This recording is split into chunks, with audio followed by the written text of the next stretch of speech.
Welcome to Quick Stop F1. My name is Nyasha and you could have been anywhere in the world, but you're here with us. We appreciate that. On today, Monday, the 5th of August, we have got F1 news for you and news of a potential monumental return. Some may say comical, but before we get to that, there's news of beef between Williams and Alpine. But firstly, more Red Bull news as they are adamant that the RB20 is better than the RB19, essentially that this year's car is better than last year's car. Pierre Wache, I need to find out how to pronounce his name. Someone let me know below, like, how do you pronounce that name?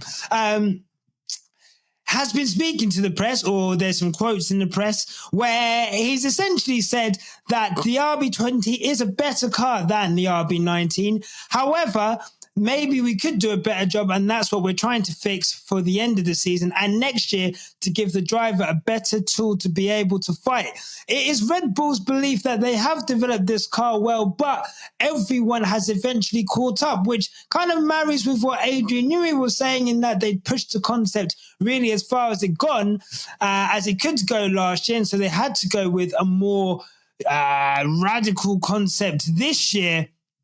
But Pierre has actually said, I think we pushed the boundary a little bit high and in some areas maybe too much, and that has created some characteristics that are not designed for the driver. And obviously we're seeing the struggles that Checo Perez has had with this car. We're also seeing the struggles that Max Verstappen has had with this car, and he's been extremely vocal about the progress made this year, how he's not happy with the progress. And look, it's all good us saying, well, you know, Max Verstappen's got a pretty healthy lead in the Drivers' Championship. He can probably retire from 3 races and still win the title in all essence. However, it's not a nice position to be in. Almost reminds you of Jenson Button in 2009 with the Brawn, which started off great. You then get everyone else gets to put the blown diffusers on their car. The double diffuser on their car, and everyone starts to catch up, and they're essentially hanging on until the end of the season. Now,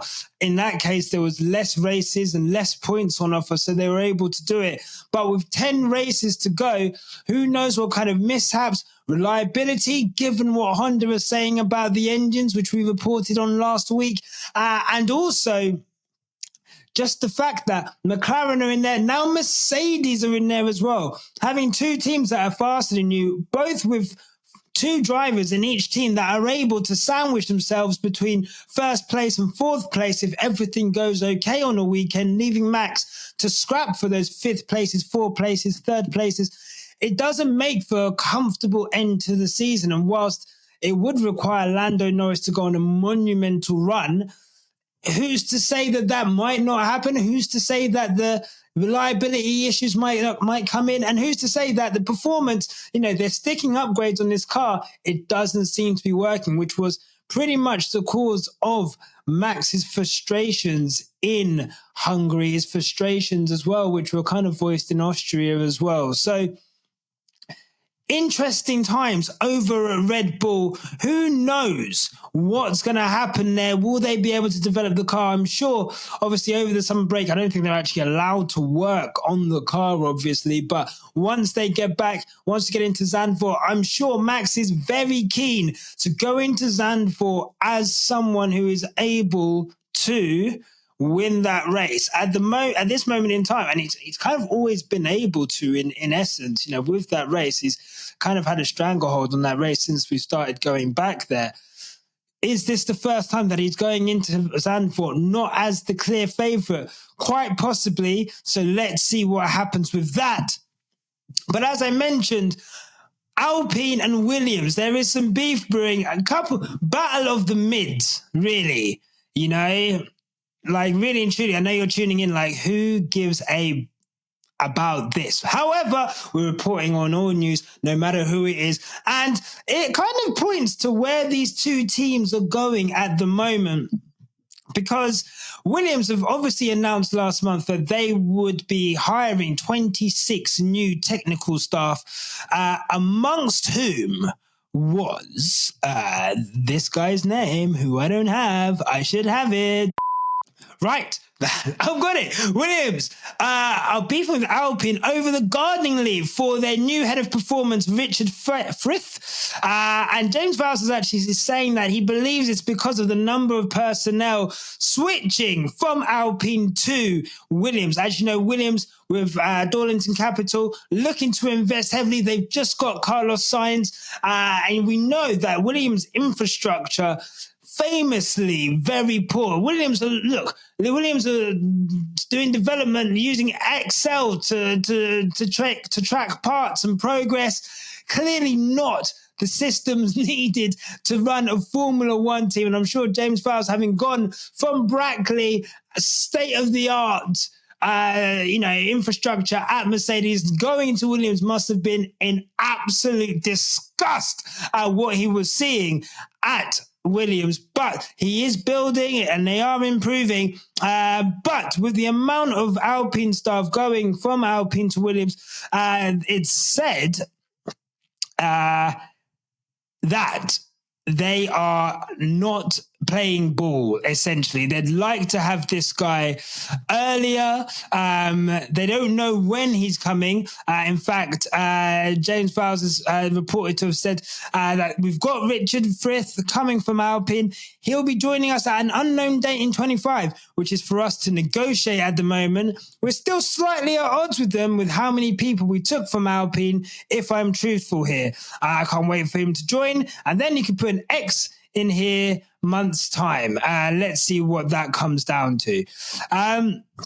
Look, it is really cool to see what is going on at Williams. I think Williams, look, if you're looking for a dark horse next season, if you're looking for a team, a constructor that are potentially going in the right direction, then it's Williams purely because of where they're starting out from. If you're looking at it almost like Manchester United, massive team, obvious fall from grace in the last few seasons. Obviously, they've won trophies, whatever, but they had a zero backroom staff. There was zero infrastructure, essentially, because of Ferguson and whatever. But then, they got new investment and now they're hiring backroom staff. They're hiring people who know what to do in those positions.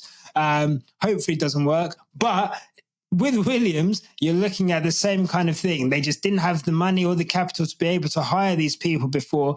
James Vowles has gone in, done a root and branch kind of review of what is needed here.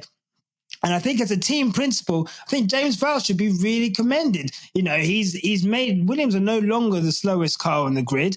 With the paltry capital that they have, they've managed to improve the team. They've signed some, Alex Albon, great driver. Carlos Sainz, great driver. That is a formidable driver partnership next year. I think could do really well.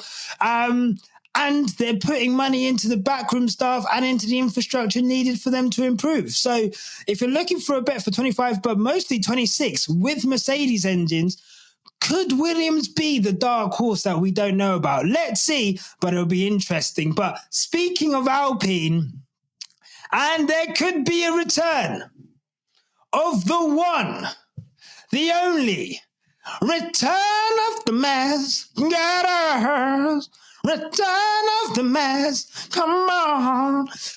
I'm sorry, Mark Morrison, for butchering your classic Return of the Mac, but it is potentially the return of Nikita Mazepin. I mean, goddamn, look, obviously Mazepin's story, he comes in, does a year with Haas, does not impress in the slightest. He's then obviously ousted because of Russia's involvement. I say involvement, Russia's absolute, ignorance to international rules of war. They get sanctioned by everyone, including the sporting world, where they're basically banned. Their athletes are banned from various sporting competitions, including F1. He's then been fighting to get his way back. That's now been overturned earlier this year. And there are links with Ollie Oakes and Alpine and Hightech. As you know, Oliver Oakes, who's just come in at Hightech, at Alpine, obviously owner of Hightech, and the links that he has, there are rumors that there could be a buyout of Alpine from Hightech. If you remember, Hightech were one of the teams that bid for entry into Formula One. There was Hightech. There was, I think, the team that was like half and half, which promised like 50% women, 50% men. There was obviously Andretti. There they are. Andretti was there. There was someone else, Hightech, and Lucky Sons as well. And obviously, Lucky Sons, we have an interview with them over on our YouTube page. If you want to have a look at that, I'll maybe link it up here if you want to have a look at our chat with Lucky Sons and what they propose to do. But Hightech were, along with the rest of them, the rest of the four other entries were not accepted by Liberty Media to be put forward to F1. Andretti is still waiting for confirmation as to whether they can enter. It doesn't look like that's ever going to happen. However, Hightech potentially, could they be looking to come into Formula One through Alpine? Alpine have absolutely decided to not pursue as a manufacturer. They're going to be taking works engines. If that's the case, they're really there in name and name only. There's no benefit for their customer cars. There's no real benefit in, what's the benefit in terms of marketing? Do they really want to sink money into this operation if they're not going to be a works team? Are they ripe for a buyout? And it would seem potentially that Hightech would do that. And with that comes news that this could be an in for Nikita Mazepin, who has been absolutely determined to return. It is said that Hightech's F1 entry obviously was submitted following investment by Kazakh billionaire Vladimir Kim, and it is German publication Auto, Motor und Sport who've claimed that Hightech and Mr. Kim are now keen to enter F1 via the Alpine route, raising the possibility that Renault could sell the team to Hightech. Here's where Mazepin comes in. Mazepin's father, Dimitri, has long been rumored to be one of the investors in Hightech, with Oaks, a Red Bull Junior driver during his own career, currently mentoring Mr. Mazepin's 9-year-old son in karting. Nikita Mazepin represented Hightech in Formula 3 and F2 during his own junior career before graduating to an F1 seat with Haas. So, this is a guy, to be fair to him, he's currently racing in Asian Le Mans and started off this season with 2 wins from 3. But he doesn't have a super license. So how he will be able to navigate getting a super license, which is what you need to race in F1, who knows? But honestly, on driving ability, he does not need to be there. Let's make no mistake about it. Nikita Mazepin was awful. Awful. You can say what you want about the car. You can say what you want about circumstances. He was not a good level F1 driver. Add to that the things that he's done offline with, the sexual assault that was kind of caught on camera, wasn't caught on camera, the homophobic things that he said. It just doesn't seem like a very nice person. His driving abilities aren't that good. I don't see where there'd be special dispensation for the fact that he doesn't have a super license. So hopefully we don't have to see him stink up the gaff yet again. We're already getting rid of Logan Sargent. Let's not, do you know what I mean? We need to cut the shite out. Do you know what I mean? Trim the fat of shite in this sport. That's what we need to do, not bring more in. Keep it out. Don't keep it in. And, for me, Nikita Mazepin definitely, I would say on sporting merit, doesn't deserve a seat in F1. And I would hope that we're not seeing a situation where a seat that could go to someone on ability isn't given to someone who's essentially there for money. So those are my thoughts. What are you thinking? Let us know in the comments. If you like this video, make sure to like and subscribe. And remember, as always, no matter what life throws at you, keep it on the black stuff. Until next time. Look, mate, if you've got this far, clearly you like what we do. So here's a link to subscribe to the Quickstop F1 family. Give that a click. And here's another link to some more cool on our channel. Sorry, cool stuff. And remember, no matter what happens, keep it on the black stuff. Click the stuff. Click the links. Click the links. Click click the links there. They're there.